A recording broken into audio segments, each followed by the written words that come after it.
No, so a really interesting one, and thanks for bringing it, Piotr, because I think analysing stuff like this, like you said, it sharpens your tools and toolbox. Most of the flats are let on ASTs, a couple are let on regulated tenancies, a couple are vacant. Then there is a gigantic commercial space. But the pricing is wrong, and I would go as far as to say probably the auctioneer is wrong as well. In my previous life, when I was running a family trust, abso-bloody-lutely you'd buy this. And you're not even looking at discount, so no deal. But it just, looking at who is the buyer for this particular lot, there doesn't seem to be a defined buyer. Welcome to another episode of Property Auction Hunters, and in this episode we're discussing two very different lots. The first one being a gigantic beast in Wellington, a freehold property with over 30 flats, planning permission for more commercial assets, and we discuss why it's important to analyze assets like this and how it makes you a sharper buyer in the auctions. The second lot is a defunct garden nursery in Somerset, and we discuss what we think about this and whether it's a deal or no deal. Okay, so the lot that I brought on for today is a gigantic beast. It's a beast of an asset. Very rare that those kind of assets come to the auction, but we're going to discuss it. We're going to give our points of view, and firstly I'm going to tell you what this is, because it's a beast. You might take a pen and paper to write it all down, because there's a lot to remember. 30 self-contained flats, a lot of 2 beds, a lot of 1 beds, and some studios. Most of the flats are let on ASTs, a couple are let on regulated tenancies, a couple are vacant. Then there is a gigantic commercial space, 7,000 square feet, and that space is all let to a gym that operates probably 24/7. And there's a kiosk, there's 18 garages, there's 9 parking spaces, and the whole thing is producing £412,000 per annum. Wow. And with some vacant spaces, and probably the garages, some of them are let, some of them vacant. There's a lot to it, but that's not it. Then there is a planning permission for additional 13 flats. Yes, exactly, 13 flats. And probably that's not maximizing the space, because I'm pretty sure there's way more to be added there. So it's a giant of a property, very rare for those to come into an auction. And I thought it would be good to bring it up. This is not something that I would normally buy. The guide price for this property is 5.75 million. So it's about 8% yield, just under 8%. There's a lot of potential with it. And I think this is the kind of property that a family office would buy. And probably this was in the same ownership for a long time. However, what I think is important to look at lots like this, even though we might not buy this, and for everyone looking, it's analyzing something like this will just enhance your performance in the auctions, and will enhance the ability to see the value. And also, I think it's great from the perspective of looking at this right now and looking what's going to happen to this property in 2 years' time. Because I've seen so many properties over the years where someone bought it and then 2 years later it's back in the auction as this gigantic, amazing thing. And it's a completely different level, not a level that we operate on. However, this is the way you learn from the best. If you did have the money, what would you pay for something like this, personally?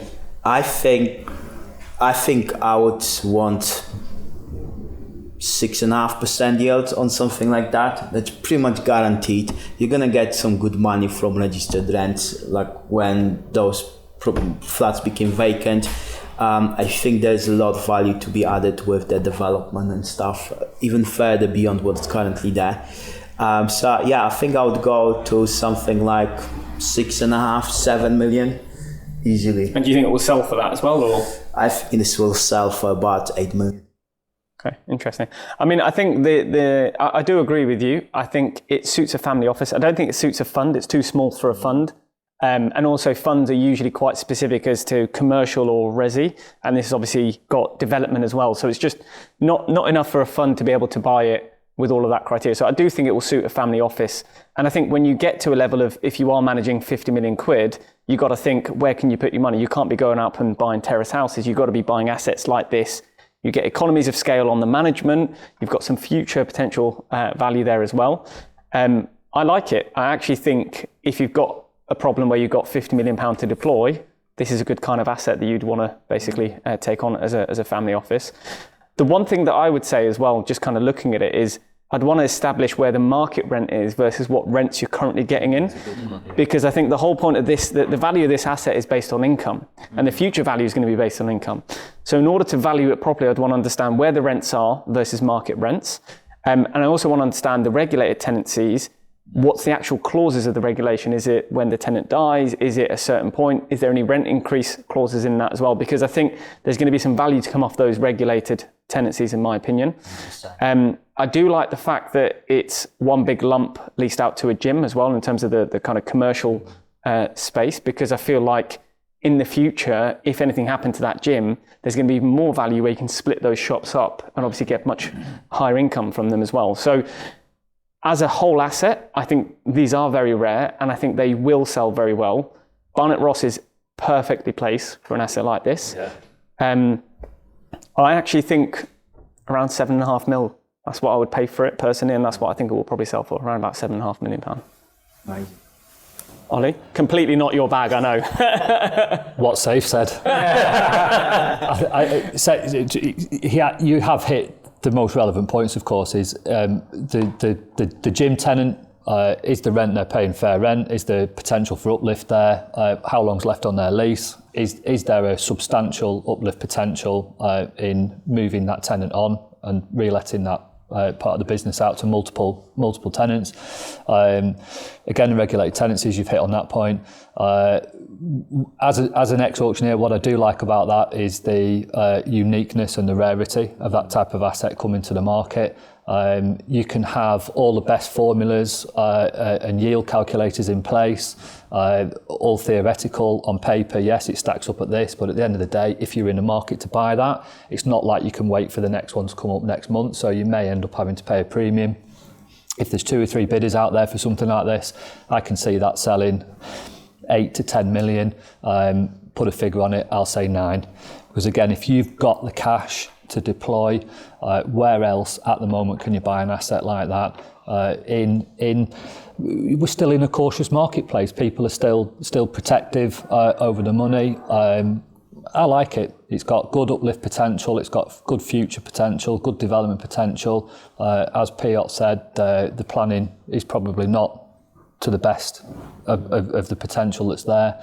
I'll put my figure at 9 million. I like this, and it's good to look at it from many different angles. The income play is probably the first one most people will go to, because you'll be looking at how does the income furnish the debt, right? Another way that I would look at this is what is the breakup value, and when you look at breakup value, you then have to start thinking what are the size of those 1 and 2 beds, because those are going to be the ones that hurt you. If the regs are below a certain percentage of the residential income, it's not as problematic as it would be if it was a larger part of it. Could you do increase the development space, remove the garages and do like a coach house kind of build or a muse build there? That would be something that I would find quite attractive. I like the fact it's London borders. I like the fact it's in the right auction to get the right kind of attention. This is definitely going to sell.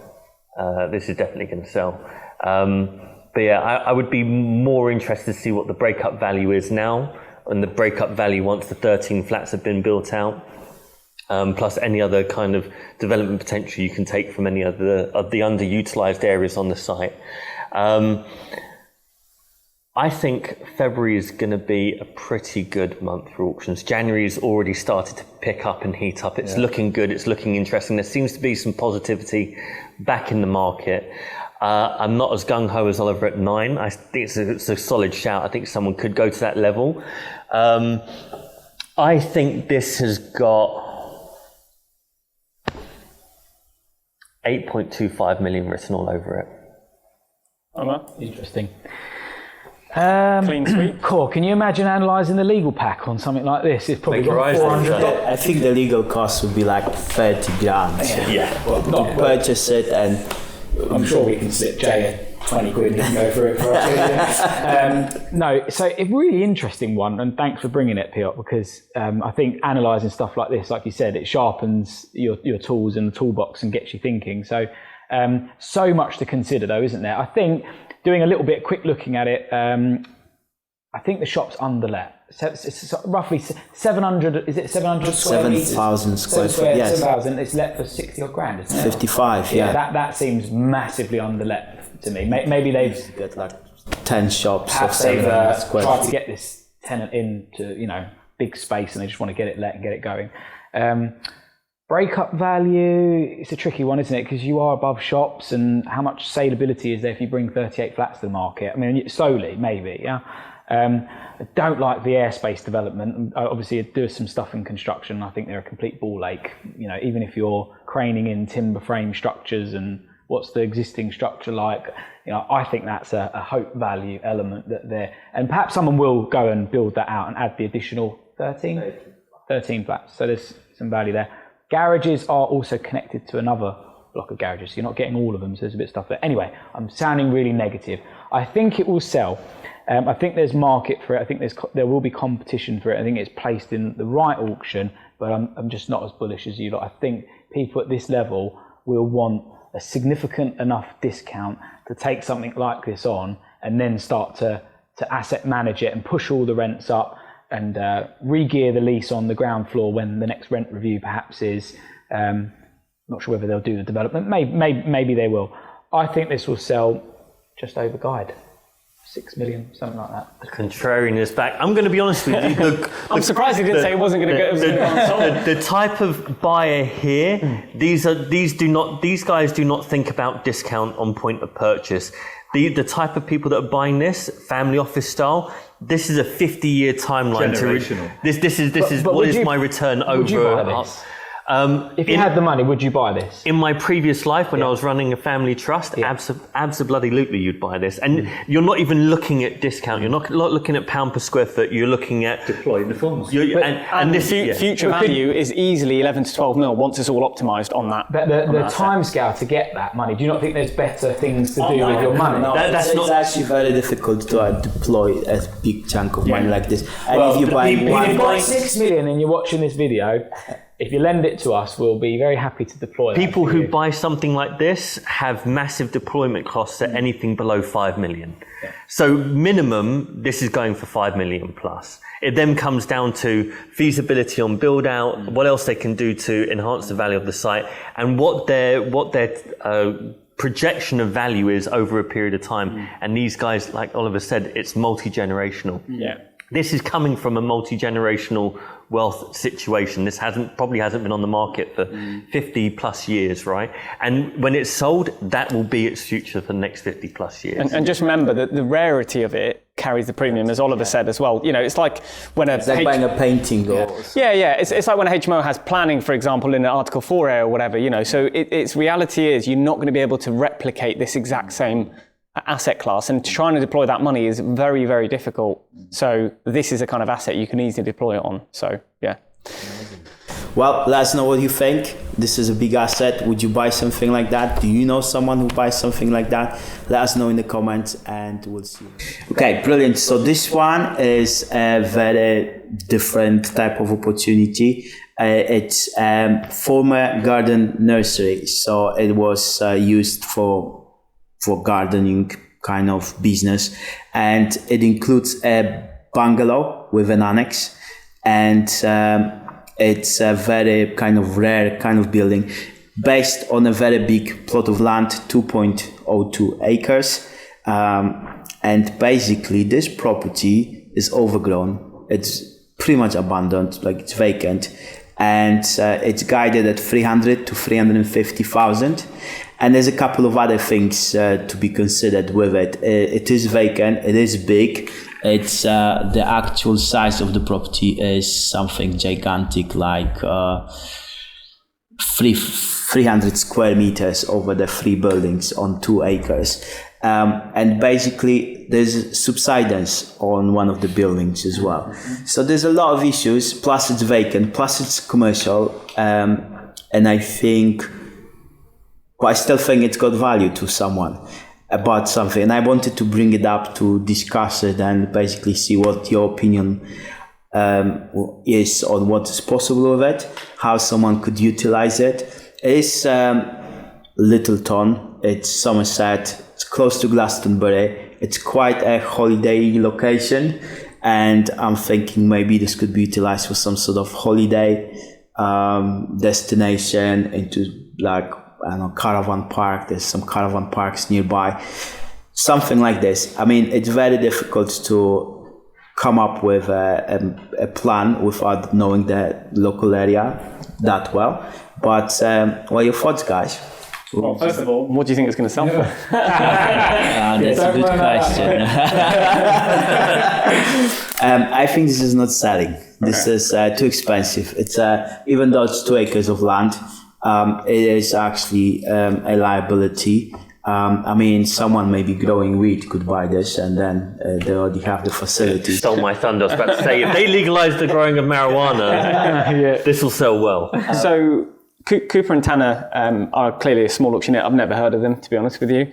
But clearly they do other things apart from just auctioning off property. So I get that. I actually think a large part of how these guys operate is they're not really making things attractive to the buyers. The way they do it is they just list things, and then they end up, if it does go unsold, they try and list it again. So they're not really trying to manage expectations from the sellers. They're kind of just saying yes to things. It could be old standing clients that have sold machinery through them, farmland, whatever it is. And it just so happens that this is one of theirs. So I don't think this is someone going to them specifically to sell this. I think this is an old standing established client. And I actually think the guide is quite high. I don't know Somerset very well, but I think it's a very tricky asset to sell at a guide price in that range. I think this is more suited to owner occupiers potentially, or potentially people that are going to be developing out for leisure, as you said. But I think open market for me would be where I would position something like this, because it's going to be a buyer that's going to take their time. You're not going to get someone that's going to buy this quickly at that kind of level. It's just way too high. So I don't think it's going to sell. But what would I look to do with it? What would you look from an angle? I really think this is going to be leisure. I really do, because when you look at the kind of that area, it's quite a hipstery type area. It's got that kind of up and coming vibe to it all. I think leisure could work quite well for that.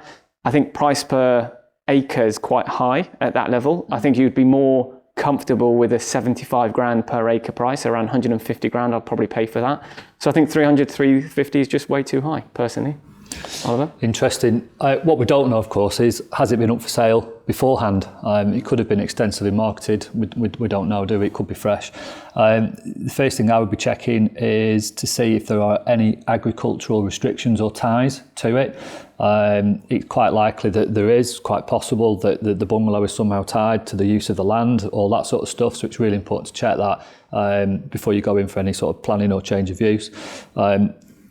Two types of buyer for that I see. One, which you both hit on, is the leisure industry, glamping, caravan park, whatever. But I don't think 2 acres is big enough for it. By the time you factor in utilities, services, parking, on-site facilities, it doesn't leave a lot of land left. You'll have to have a landscaping element, etc., etc. I don't think it's big enough for that. I don't see it selling. I see its value between 250. If I've got to put a figure on it, I'll put it down at 250. But I also think that whoever buys that will probably have some insider knowledge as to what they can do with it. I don't see a trader or a speculator putting that kind of money out on that type of asset without having that insider knowledge. I think it will be a local person that knows exactly what exit they can get away with on it. 250, failed to sell. Yeah. So on this one, I don't like it. I don't think it will sell. I think if someone was going to buy it, it would be a neighbouring landowner who wanted to maybe put a leisure facility there and had the additional land. I think the existing buildings, if someone was so tempted and wanted to solve the structural issue with the sloping, I think you could do like a multi-unit holiday let kind of thing with the existing buildings that are on there.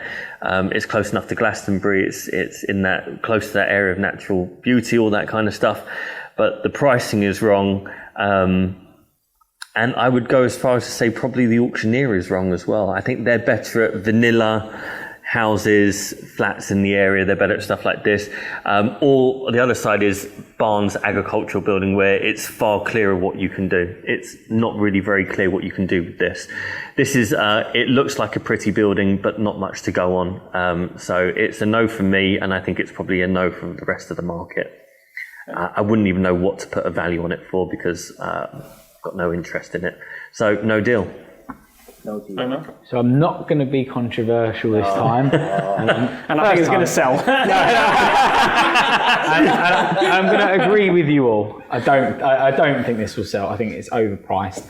I think it's propositioned incorrectly. The wrong place, wrong price. The land value is probably nowhere near that. But it's a shame, because it could be something that could have been propositioned, correctly. And perhaps the seller hasn't got the knowledge or time or skill set to do that. But a simple pre-app with the local authority to maybe try and put 10, 20 houses on a 2-acre site, some CGIs, outline planning, something. I know we may have agricultural tie issues and that sort of stuff, but it just looking at who is the buyer for this particular lot. There doesn't seem to be a defined buyer, does there? Because it's kind of dilapidated, no real commercial use, no residential use. What is it? And so I just think that will mess up the ability for someone to buy it. So again, no sale. I think it might go back to auction again, maybe for another time, and a lower guide, but probably won't sell then again. It needs to be cheap for someone to want to pick this up and take the risk, what's involved. Who's at fault there, do you think, in the poor marketing and guide price? How much responsibility should the auctioneer take on advising their client as to how it's presented? It's a difficult one, isn't it? We don't know what they've tried or not tried. I think what Saif mentioned is this is probably a leftover from like a bigger transaction. This used to be a garden nursery. They probably had some equipment that was sold. It probably went bankrupt. I don't know. They're definitely an existing client, 100% with them in one way, shape or form. And I mean, I've seen this because there's Brown & Co as well around our area in Lincolnshire. And they basically bought up a few different agricultural auctions and estate agents and stuff like that. And they bring stuff to the market all the time. And I'm looking at stuff and I'm like, how are you guiding stuff like this?